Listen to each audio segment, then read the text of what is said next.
the more you say love, the more you practice love, the more you're going to get love. People are different, and I think we just need to embrace that. Just like we want to celebrate diversity, say ethnic diversity and gender diversity, I think we should celebrate brain diversity.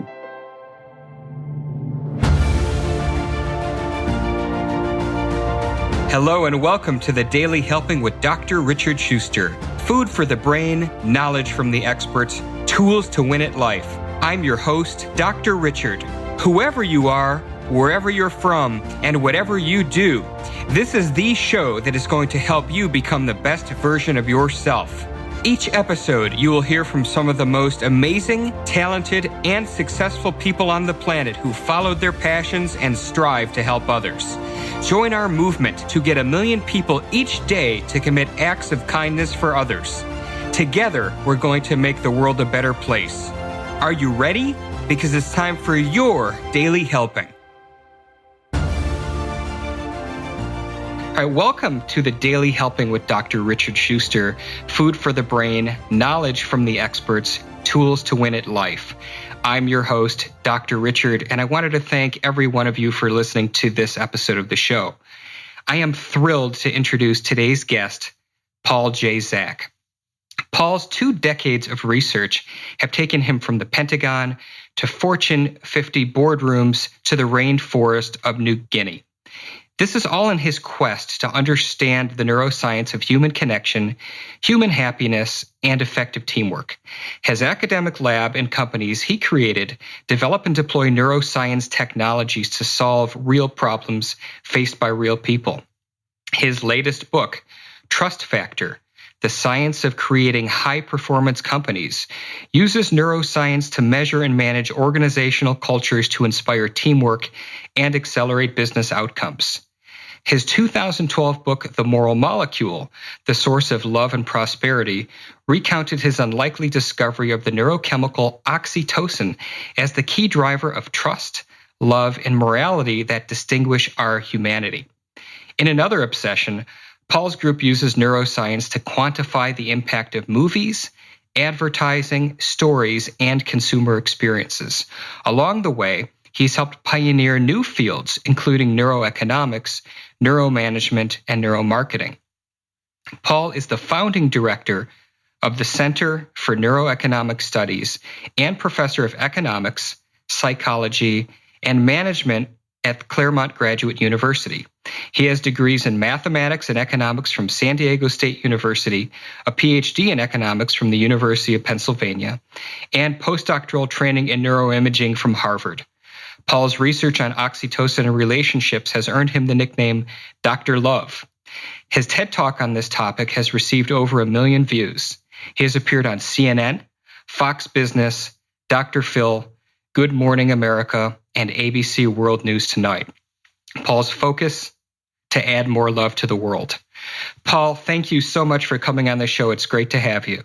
I'm so excited to be on with you. Thank you for that nice introduction. Absolutely. So your bio is so interesting, and I was wondering if you could speak to how you became interested in neuroscience in the beginning and then how it led you down on this road. You know, there's an honest answer and a dishonest answer. So the honest answer is out of frustration. You know, I have this funny background in biology and neuroscience, but my PhD's in economics, and I was really trying to understand not only what the humans were doing on average, but where does the variation come from? So there's a kind of a deep assumption in economics that if you put people, different people in the same environment, give them the same set of choices, then somehow magically they'll all make the same choice, and that probably will be the best choice as well. So I think most economists haven't actually observed humans, as far as I can tell, because that doesn't look like anybody I know. And even moving into your field, into people who are perhaps struggling psychologically, we see lots of variation in behavior, and people cannot generally tell us why they're doing what they're doing. So it requires, as a clinician, you need to probe into their behavior. As a researcher, I started measuring brain activity, and it doesn't just come down to men and women are different or young and old are different. Brains really work quite differently in very similar environments. So what's that about? So what is that about? What are some of the factors that makes a brain act differently in similar situations? Right. So as you mentioned, the kind of work we did about 15 years ago was really trying to understand why strangers are ever nice to each other. And, that sounds like almost a stupid question, sort of, again, for people who've been on the planet. But we don't see this in animals very much. We see very rarely non-human mammals helping each other out, particularly when it's costly to help somebody out. Happens occasionally, and it happens a lot more within families or tribe members than it does for strangers. But think of something that you and I do all the time, which is get on a metal tube with 200 other humans and bounce around at 600 miles an hour. We call that cross-country air travel. If you put a bunch of chimpanzees who share 99% of our genes in a metal tube for 20 minutes, you'll have fur and blood on the floor. So what is it that makes humans so much more cooperative? And not only cooperative, but we like being around new people. It's kind of exciting. It's fun to live in big cities. So how does that work? And so I read a lot of literature on how social animals learn to cooperate with each other, and essentially applied that to humans, and took oxytocin, which was then just known to be this reproductive hormone for women, and showed that, in fact, the brain makes oxytocin, and it has real tangible effects on human behavior. It increases our desire to cooperate with people, to be generous towards them, to sacrifice to help them. So that tells us a lot about why we live in these highly decentralized societies, right? There are no chiefs telling us what to do, at least not directly. There are no, there's not a policeman at every corner. We are monitoring each other, and there's some cost you bear if you behave badly towards the other humans, directly or indirectly. Indirectly, you get arrested or something, but directly too. If I work in your office, and half the time I come in, I spit at you and scream at you, and you don't want to be around me, right? You just say, we got to fire this guy, or I got to find a new job. So we really don't accept that kind of behavior. But again, chimps and a lot of other primates, non-human primates that I've studied, are quite nasty creatures, actually. They seem very human-like in many ways, but they don't play nice most of the time. They do a lot of biting and scratching and drawing blood. So it's this oxytocin, which, if I'm understanding what you're saying correctly, differentiates us in a lot of ways from lower animals. Yes and no. So all mammals make oxytocin. And again, classically in mammals, it facilitates birth and maternal care for offspring and milk flow for breastfeeding. What happened in humans about 200,000 years ago, as far as we can tell, is that all of a sudden humans started living in groups, and individuals who had more receptors for oxytocin in the brain, so they were more sensitive to this neurochemical, seemed to thrive more, and those individuals produced more offspring. And now we have humans who are, a whole huge step beyond the number of receptors for oxytocin compared to, again, even our closest genetic relatives.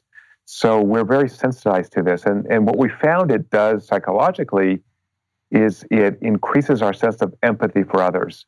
So if I interact with you and I have a positive interaction with you, my brain is likely to make oxytocin. And now, not only can I use my cognitive ability to understand what you're doing, I can use this enhanced sense of empathy to get a sense of why you're doing something, why you care so much about it, what your emotional state is. And that's quite adaptive for social creatures like humans who live together. So, yeah, it means to be a really effective human, you've got to have emotions. That's not a surprise to you. Right. But I think to a lot of people, we have this hangover from Descartes. I think, therefore I am. I should suppress my emotions at all times.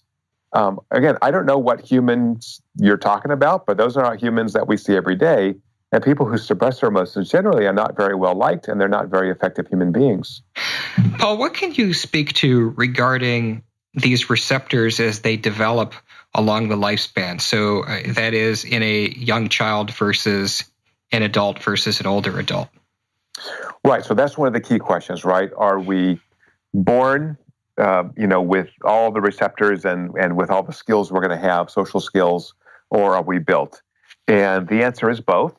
So we certainly see genetic variations in the number and function of oxytocin receptors in humans. And those humans tend to be more or less empathic by personality trait. Right? Some people we know are just, we call them, colloquially feelers, right? They're just more sensitive to those around them. And these feelers tend to have more oxytocin receptors, particularly of a certain type. There's a bunch of different types of oxytocin receptors. So that's the first thing. But we've done studies in adults who, as children, were severely sexually abused or abandoned. And in those individuals, about half them don't have functionally intact oxytocin connection systems in the brain. So there's good news and bad news here. Like most things in genetics, you have to have the nature and nurture to really have the system flourish. And because nature is very conservative with resources, if children are not being nurtured sufficiently, then these areas that should have many oxytocin receptors just don't develop. They begin to atrophy. But because oxytocin is so evolutionarily old, we find that for most people who do not face severe abuse, neglect, abandonment, that the receptors are protected. That is, it's very hard to kill all of these receptors. Anyway, so what it means for parents is, what do your children need? I mean, this is a big question, but what do your children need is essentially enough love from you, enough food, and kind of a stable household. And if you have those things, they're likely to turn out okay, absent really bad genetic draw. You mentioned that in these children who were abused, that a large number of them, that those receptors atrophied. And we do know, and for the audience, there's a term referred to as neuroplasticity, which is that our brain can get some of this back when we lose things. For those children to where those receptor sites have atrophied, with love later in life, can new pathways be mapped for receptors? Will that work, or what happens? That's a great question. And the answer is probably. So we certainly know behaviorally that individuals who have very difficult childhoods or any period of life for that matter, who have social support, do markedly better in terms of functions of daily living. So social support is extraordinarily important. I think we as Americans sometimes say, we're individualists. I can survive on my own. Human beings do not survive on their own. We're group creatures. We need to be members of communities. And I think, part of the interesting findings of our research is that we need to embrace that part of ourselves. We're group living animals. We need to form associations, be part of groups, be valued members of groups. Whether the receptors regrow, we really don't know. Those are difficult and expensive studies to do. My group has spent about 10 years and around $1 million of funding trying to answer that question, and we still don't have an answer, but we have some really good tools that we think can begin to answer it, probably starting in late this year or early next year. So part of the difficulty in understanding these brain bases for social behaviors is just the lack of technology to actually address the kind of questions that you've raised. And so the first step is actually building out this technology. And then the second step is really using that technology to begin answering questions and changing the way we treat people clinically, changing the way we may organize things like childcare or social services. It's extremely exciting and encouraging that you're putting the pieces in place to be able to answer that question, which will benefit everybody. Another question that I'm thinking about, Paul, as you were talking, children with autism, that's certainly a spectrum disorder, and formerly we had the diagnosis of Asperger's, where the children had really poor social interactions, among other weaknesses. This makes a lot of sense in terms of that model. Is that, do we see a lack of receptors or difficulty processing oxytocin in those children? We do. In fact, many neurologic and psychiatric disorders associated with dysfunctional social behaviors, including autism, schizophrenia, social anxiety disorder, sometimes depression, we see dysregulations in oxytocin and or its receptors. As you mentioned in the intro, my group has worked extraordinarily hard to understand that variation in human behaviors everywhere. Again, from studying indigenous people to Papua New Guinea to a recent study we finished in a facility in Wisconsin for criminal psychopaths. So we measured oxytocin release in these individuals and found that, as you know, they classically lack empathy, and indeed, they do not seem, on average, to have the production of oxytocin at the right times in their brains. So it gives us some insight into why they can treat people so badly, because they just don't feel empathy. And they don't seem to have the neural machinery to feel empathy. And this opens up a lot of interesting questions, right? So if I do something terrible to somebody and I go to the judge and say, hey, I couldn't help it because I don't make oxytocin or my receptors are dysfunctional, so I'm not really responsible, right? That's a really interesting legal approach. It's been tried once, studying my research in a murder case, and was thrown out. So, but I think we're getting to a point in neuroscience where, we understand that there are lots of variations in the way brains work, and as a society, we've often found ways to include individuals who maybe are further from the average than others into jobs like college professors. I have some colleagues who are quite unusual. I might be quite unusual myself, or artists, or actors, or other individuals who have a kind of a special skill that is quite valuable in one realm of life, but maybe not so adaptive in other areas. But legally, I think we have to worry about these issues. So I can't lead that discussion, but I think it's a discussion that's already beginning in many areas.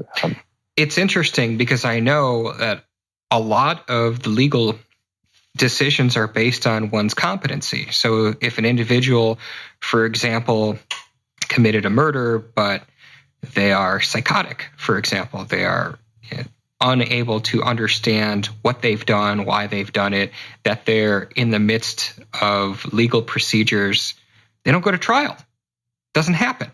So this is really kind of moving us down that line to saying, so-and-so doesn't have these receptor sites, or they're unable to appropriately regulate this neurochemical. Really, really interesting. And no doubt that you're going to be at the forefront of this in terms of your research. Really, really fascinating. Well, I think if I may jump in, not only research, but also practice. So I've really tried to apply what I have learned from research to my daily life. And I talked about this in my previous book, The Moral Molecule, that I've really become much more compassionate and accepting of the variations in human behaviors around me.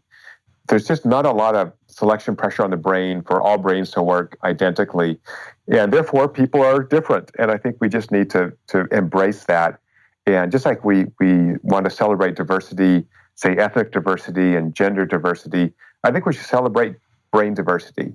For listeners who maybe are on the autism spectrum or who suffer from schizophrenia, the reason these things are still around is there's some benefits to that. And as you know, ADD, right? There's a downside and upside. Well, everything is like that in the brain and in the body, for that matter. So, I just think we want to embrace everybody for who they are, and again, realize that they're part of our community, the community of human beings. And even though they may behave a little differently than we are, we ain't so different after all. So it is what it is, and we should just really embrace that and look for the best in people when possible. I love that. Absolutely love that. One of the things that you said that struck out to me is you've been kind of applying this in your own daily life. So, for the parent listening in their car right now as they're driving into work and thinking about their own family, so in what specific ways can one use this knowledge to better their relationships with their kids, their spouse, etc.?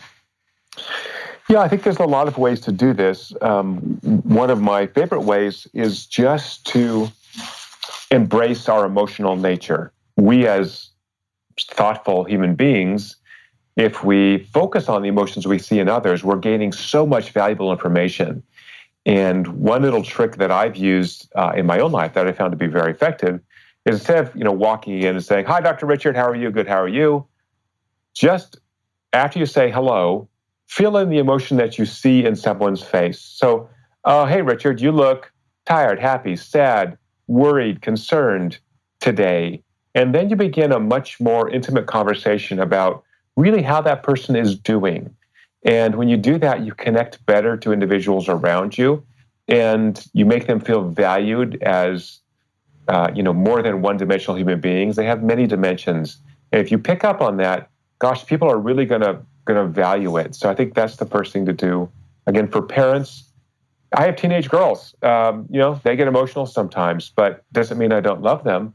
It just means I want to understand why they are behaving the way they're behaving. And sometimes it just requires acceptance, just hugging them. Doesn't have to fix anything, just to see people as they are and not get so excited about forcing people into the box I want them to be in. Fantastic. And as you're saying all this, I'm thinking also, many people wear different hats. So, on one hand, you're a dad and you've got teenage girls, and then you switch hats and you go into the work environment. So when we switch roles and now all of a sudden we're at our job, talk to us about the role oxytocin there, and please talk about your new book, Trust Factor, which really specifically goes into this in great detail. Thank you. Yes. So as we did this work on oxytocin and trust, a number of companies came knocking on the door of my laboratory, and they said, "We think trust is important in our organization. Can you tell us how to create it? And how much do we have in our company?" And I said, "Sure, I have needles and tubes. We measure oxytocin by blood draws, and I can come in and take blood from your employees." And their faces turn white, and they go, "Oh, no, I can't do that." So the more I talked to these people, the more I realized, oh yeah, if you're working in an environment where you feel like you are a member of a valued community, where you have control over your work life, what we call in psychology locus of control is high, then you're probably going to be more productive. So maybe I should start looking at trust in this real setting in companies, as opposed to designing experiments. Now, granted, I run experiments around the world, but running laboratory experiments. So I spent a couple of years just going into companies and talking to employees. And then we had a couple of companies that gave us permission to measure brain activity, including blood draws, while their employees worked. So we could actually measure, are they releasing oxytocin? How productive are they? How innovative are they? And through this, we developed a number of tools, including a software tool, to measure trust within organizations. And there are 8 building blocks of trust that we discovered from this research. And those 8 building blocks somehow magically spell out the acronym oxytocin. I won't go through each one, but in the new book, Trust Factor, identify ways that leaders of organizations, from for-profit to nonprofit to governments to running a family, those are all discussed in the book, how you can create a culture of trust in which people are empowered to control their lives, but also are held accountable for what they're doing. So from a business perspective, it means that I'm going to give you the tools to be successful and hold you accountable to display those tools, to use those tools for the good of the organization. But I'm also not going to treat you like a baby and micromanage you. I'm not going to step on your toes. I want to train you extensively and then delegate generously to you and let you try things. So just as an example, a couple of data points. So this all sounds great, and does it really work? So we find there's a real business case to be made for building high trust cultures. So people who work at companies who are in the highest quartile of trust in the United States compared to those in the lowest quartile of organizational trust have 100% more energy at work, are 76% more engaged at work. They are 50% more productive. Those companies have half the employee turnover of low trust companies. They enjoy their job 60% more. They feel 66% closer to their colleagues. They take 13% fewer sick days, and they're also more satisfied in their lives outside of work, substantially more. So if you work in a place where you're being threatened, devalued, micromanaged, that's not good for your work life, and it's not good for your personal life and your physical health or mental health. So a lot of companies have realized this, companies that you would recognize that we've worked with, like Whole Foods, like Zappos, Herman Miller, Trader Joe's. They consciously create environments where people can flourish on the job so they can also flourish off the job. And the book essentially is a how-to on measuring and managing the culture of any organization for high engagement, high performance, but also for creating long-term healthy relationships for the people at work. Those numbers you shared, Paul, were incredible in terms of the boosts in happiness and the lower turnover. And you listed so many, and my eyes were popping out of my head as you were saying all these. Really, really incredible. Can you give an example or a case where you've gone into a company that didn't have any of this in place, and then an actual outcome from that company of what they're like 6, 12 months later, et cetera? Yeah, absolutely. In fact, the book has a lot of before and after data, so people can see how it's done. A lot of examples of companies that I've either worked with or have read about in the literature. So I think the 5th chapter of the book starts with me walking through an empty building on a way to a meeting to work with executives who are doing a turnaround of a southern U.S. Business services company, not far actually from where you are in Atlanta. And really wonderful company, and they really got hit hard by the recession, and then their industry was really had a lot of pressure put on it from online, blah, blah, blah. Anyway, so I'm going to meet with this new president who's going to try to engineer a turnaround and his top leaders. And I'm walking through this empty building full of cobwebs. They always do a shortcut. Let's cut through this building. So you walk into the building we're meeting in, and you see sort of 70s era, partitioned workstations as far as the eye can see. The energy is low. It just doesn't feel like a place that wants to rock and roll. And anyway, this new president, who was an amazing, transformative leader, really got it that, yes, they have to change their strategy. Sure, they need to generate new clients and service those clients in new ways. They also have to change the culture. There was a real culture of us versus them. So another story I tell in the book is in that same business, I was there for 2 days, and you're like this. I'm talking the whole time, and I wanted to get a cup of tea. And as I was walking to the meeting, I see this door that has a sign on it that says "Executive Kitchen," and below that's taped this sign that's so old as the edges are curled, and it says "Executives and their assistants only," and it's underlined, and it just looks nasty. And I said, I don't know where I fall on the hierarchy here, but can I just get a cup of tea in this little kitchen? And anyway, so I spent a couple of days with executives. We collected data on their culture, on the factors that were inhibiting teammates from working effectively together, from trusting each other. We developed a strategic plan to implement these over the course of a year. Anyway, at the end of the meeting, I said, okay, the rest of this implementation is in your guys' hands, and I'm going to be a resource for you as you go forward. And they said, well, what's the first thing we should do? I've spent a lot of time studying this company, and I spent a couple of days in the company, but I don't want to give directives because they know their company better than I know it, right? So I said, gosh, it's up to you. But I said, let me tell you couple things I saw spending a couple of days here. I said, first of all, that sign on the executive kitchen, like that, just says it's us versus them. It's executives versus workers. Or certainly we're not on the same playing field. We're not, And anyway, this president said, I've worked here for a year, and every day I walk by that sign, it drives me insane. And I said, Bob, you are the president. You can tear down that sign. And everyone's looking at him, and he gets up, he walks out of the room, goes down the hallway, brings the sign back into our conference room, tears it up, throws it in the air. Everyone's clapping. I mean, it was this cathartic moment in which I think that executive team said, yes, we can take control of the culture that we are supposed to manage. We don't have to live with the culture that we are given, and that culture is not static. It's a growing, living thing. And if I can measure it, I can manage it. And over the course of the next year, they began investing in employee development. They got rid of these terrible partition workstations and built open work plans. They improved the employee travel. It used to be, you had to take the cheapest airfare, and it was just, they really beat up the employees who are traveling, which is hard enough anyway.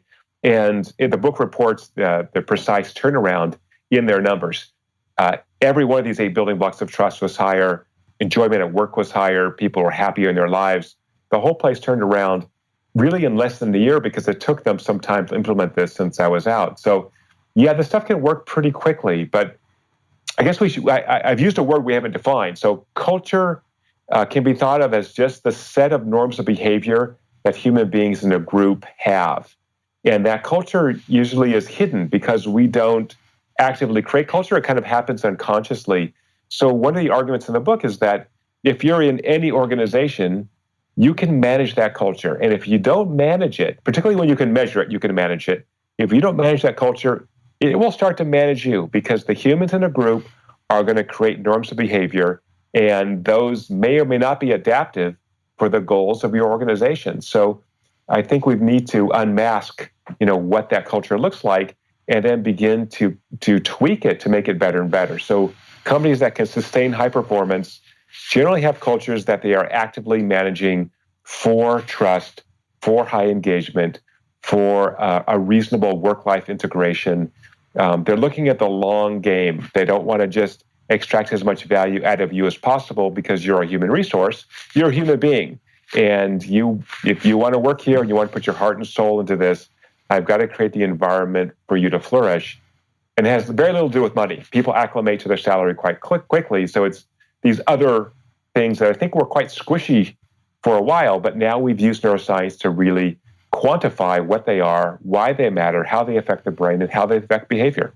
I think it's always exciting when a neuroscientist uses a word like squishy. But in seriousness, I do have a question. Everything you've said makes a lot of sense. Top down, promoting healthy culture, promoting that work-life balance. What if you're an employee? What if you are not in a position to be an agent of change, but rather you have this job, you go to work? How does one manage that in an organizational culture where these things are not in place? What can they do to be happier and succeed in their work life? Right. I think it's asking the same question about anybody in a relationship. So what if you're in a romantic relationship, or what if you're a child in a family? Aren't you just at the whims of the other older people in the family? You're actually not. You can actively manage this. So I give a number of examples in the book of things that employees have done to improve the work life of those around them. And as I said earlier, it's really recognizing the needs of teammates and acting to work on those needs. So here's an example from the South. The largest privately held software company in the United States is called SAS Institute. It's based in Research Triangle, North Carolina. And SAS makes statistical software, a very good company, has about 5,000 employees. And when they first started, they're building software. They have to figure out how to make it and get the bugs out, and it can be stressful. They had these long meetings, and one of the administrative staff noticed that one of these long meetings was going to happen, and she went out and filled up a bowl of M&Ms and put it in the conference room and didn't say anything. And no one actually knows who this person was. It was 1977. And then they kind of realized, you know what, we should create an environment where we're caring for each other. If we really want you to work at the highest level of performance, I've got to really care for the whole person. So now this very large company buys 22 tons of M&Ms per year. And every Wednesday, in honor of this wonderful employee who's doing one thoughtful thing for the folks around her, they every Wednesday put out bowls of M&Ms for their employees to eat. SAS Institute has also subsidized on-site childcare. They have almost an infinite number of opportunities to learn new skills. They will subsidize the cost of adoptions, of elder care. They have a beautiful campus. They have resident artists. They've tried to create an environment where people will want to spend their entire careers. And by the way, they work 36-hour work weeks, and they pay well. And, software industry turnover is high. Turnover at SAS Institute is 2% a year. Wow. They receive about 400 applications for every job opening. So it's a really amazing company because it's a human-centric company. And the owner and founder of SAS, a gentleman named Jim Goodnight, wonderful name, said that SAS works because we have made a commitment to our employees and because they trust us to follow that commitment. So isn't that a kind of place you want to work and I want to work? Of course, yeah. As opposed to a place that just grinds you down. So I think it's starting small. And even when I've spent time collecting data at low trust companies, you'll find pockets of high engagement, high trust, high care between employees almost in every company. And sometimes they're in the corner, sometimes they're hidden. But the easiest thing people can do is to measure trust, and I can tell you how to do that for free on my website in a second, but measure trust in your organization and find these exemplars. And if the trucking department has really high trust, figure out what they're doing in trucking and try to apply that company-wide. So, the first thing you want to do is just copy what's really working well and certainly identify areas where culture is not working well. So it's not hard. You can go to ofactor.com, ofactor.com, and there's a chance to use our organizational trust tool for free. You can identify the building blocks of trust in that tool. There's a bunch of white papers. As you said, Dr. Richard, I have a book coming out called Trust Factor. Came out last week, actually. It came out last Tuesday, not that I'm keeping track. So you can find that at Amazon and all your favorite bookstores. And I guess from my perspective, I'm middle-aged, maybe oldish middle-aged, and I just want to do things that are useful for people, at this point. I have a great lab. We do lots of basic research, but at some point, we're going to turn that research into a solution that people can use. So I hope listeners will poke around the website and take a peek at the book and see if they think it'll be useful for them. Well, and as you've mentioned, in a number of places, your focus is adding more love to the world, and you're definitely doing that, which is fantastic. I have a question for you that I want to wrap up with, and everything you've said has been really great, and I think a lot of people are going to get quite a bit out of it. One of the things I ask all of my guests is, if you could pick out one thing, and that is the biggest helping, what would be the one piece of information, the most important thing that people should walk away with having listened to what you've shared today? Gosh, isn't that a great question? I think the most important thing I would say to take away from today's discussion is that love is a real physiologic phenomenon in the brain. It's not your favorite word, it's not a squishy term. It's something that our brains are designed to give and to receive. And so once you understand that love, which is facilitated by the brain's production of oxytocin, is necessary for pets, it's necessary for children, it's necessary for friendships, it's necessary for work colleagues. Obviously, these are different kinds of love, but we need love in our lives, and to embrace that word. And if I can, in my prescription as Dr. Love, provide a prescription to listeners, use the word love a little more often. You can tell the people you work with that you love them. They understand this means love in the philia sense, friendly love. The more you say love, the more you practice love, the more you're going to get love. If you're going to increase love in the world a little bit, I think the world will be a better place, and actually you'll be happier. So that's not so hard to do. No, not at all. And something that I'm going to encourage everybody to do today. I really like what you said, hearkening it back to the M&M piece. One of the things actually that we encourage everybody on this show to do, that I encourage everybody on this show to do, is to go out and do something nice for somebody else, even if you don't know them. Well, this is great. And you mentioned a little bit, ofactor.com. Is that the primary website where people can reach you? Is that where people can connect with you? The easiest place to find me is at pauljzak.com, and that will show you all the crazy stuff I'm doing. It'll link you to my lab website, lots of free resources, scientific papers to download, studies that we're running. If you're in Southern California, we always need participants. The work on organizational trust is at ofactor.com. And next time, Dr. Richard, we're going to talk a little about our work on the neurobiology of storytelling and persuasion. So we'll save that for next time. Absolutely. And also, all of these links are going to be in my show notes, including links to Paul's new book on Amazon, The Trust Factor, as well as his older book. And these will also be in our Daily Helping app. So listeners, you can have access to this in a number of different ways. Well, Paul, thank you so much for coming on the show. And everybody, again, thanks for tuning in. If you like what you heard, please go subscribe to the show on iTunes and leave a 5-star review. That's how more people find out about the show and can listen to it themselves. So as I said, I usually save this for the end. I talked about it a little bit earlier. Go out there and do something nice for somebody, even if you don't know them. Post it in your social media feeds with the hashtag #MyDailyHelping, because we know for sure, and Paul can attest to this, that the happiest people are those that help others.